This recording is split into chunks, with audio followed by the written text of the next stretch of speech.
미국 켄터키주 윌모어에 있는 에즈베리 대학교에서 지난 8일 수요예배 당시 시작된 강력한 기도, 회개, 찬양운동이 보름 가까이 계속되고 있는 가운데 한국의 신학자, 목회자, 그리스도인들도 관심을 보이면서 일각에서는 이번 현상을 가리켜 새로운 영적 대부흥 운동의 전조가 아니냐는 등의 관측도 나오고 있습니다.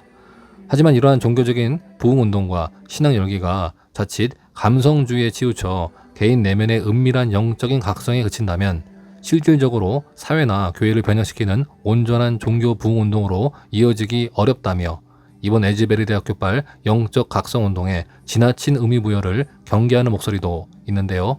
샘물결 아카데미 김효한 대표는 22일 자신의 페이스북에 올린 글에서 1907년 한반도 전역을 휩쓴 평양 대부흥 운동이 개인의 내면과 일상에는 큰 영향을 미쳤을지 몰라도 사회를 변화시키거나 특별히 일제가 대한민국을 강제로 합병하는 시점에서 국권을 지키기 위해서 교회가 역사 앞에서 어떤 긍정적인 역할을 전혀 못했다는 점에서 결국 반쪽짜리 종교 부흥 운동에 머물렀다는 것을 기억할 필요가 있겠다라고 밝혔습니다.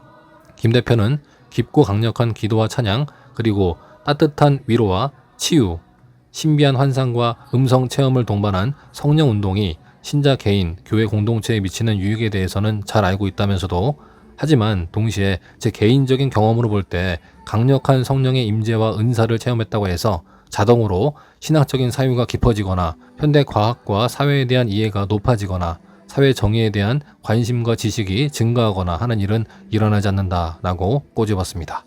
그러면서 신학, 과학, 사회과학, 정치적 변혁 등에 대한 전문 지식과 헌신적인 태도는 또 다른 훈련의 영역이다라며 그리고 그 훈련의 영역 역시 동일한 성령 하나님이 일하시는 영역이다. 따라서 양쪽을 모두 아우르는 훈련과 수련을 받지 않는다면 어느 한쪽을 강력하게 주도하고 지배하는 성령의 역사만으로는 결국 반쪽짜리 진리에 머무를 수밖에 없다는 것이 제 생각이다라고 전했는데요.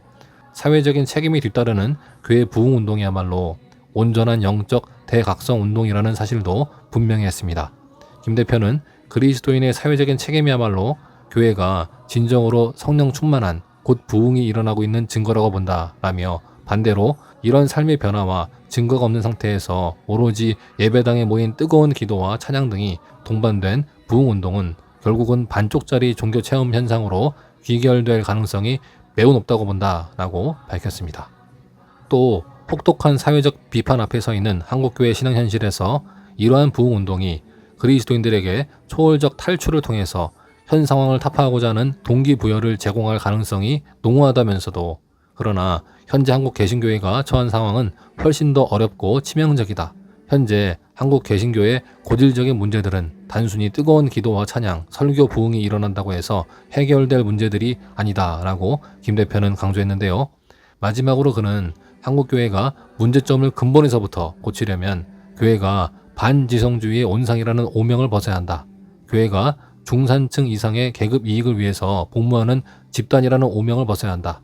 교회가 우리 사회에서 가장 강력한 혐오 문화를 생산하고 전파하는 근원지라는 오명을 벗어야 한다라고 덧붙였습니다.